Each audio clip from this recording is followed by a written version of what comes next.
Бүгінде 6-шы сыныпта тәмамдаған Мұхаммед-Али Құрақ оқиға әлі күнге көз алдында дейді. 2016 жылдың 30 наурызында тынымсыз жауған жауын шашынның әсерінен Қаржансу өзені арнасынан асқан. Сол уақытта Мұхаммед-Али қыр басында мал жайып жүріпті. Көршісінің 3 жастағы қызы суға кеткенін естіп бірден өзенге секірген ес-түссіз жатқан бүлдіршінді қауіпсіз жерге шығарып, алғашқы көмек көрсетіпті. Содан кейін Ақбілек өз үйесін жия бастады. Әкесі де мал бағатын еді адырда. Сол әкесін шақырдым да, әкесі айтты, мен медицинаға кетіп қалды, әкесі қызын. Одан кейін мен сөйтіп кетіп қалдым. Мен жүзу білемін, қорққан жоқпын.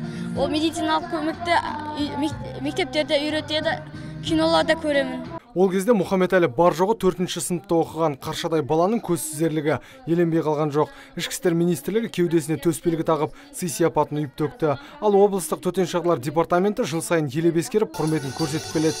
Басты мақсат ержүрек баланы бүкіл елге насихаттап, өзгелерді өнеге алуға шақыру. Мұхаммед-Али Құрақты тағы да әріптестерінің алдында, құрдастарының алдында, мектеп ұжымының алдында марапаттау рәсімін өткізіп отырмыз. Департамент басшылығына арнайы мадақтау грамотасы және де сыйлықтарымыз бар.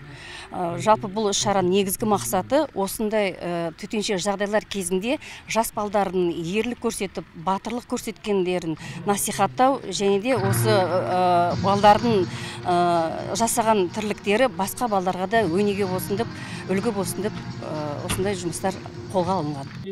Қазіргі таңда оңтүстік Қазақстан облысында Мұхаммед-Али сынды адам өмірін сақтап қалған 4 бала бар. Олардың екеуі Сарыағаш, біреуі Қазығұртта, тағы бірі Мақтаарал ауданында тұрады. Таяуда ішкі істер министрлігі жас батырларға арнайы марапат ұсынған болатын. Нұрсұлтан Тұрысбек, Мұрат Адинаев, Абзал Тұрабеков, ТВК телеарнасының жаңалықтар қызметі.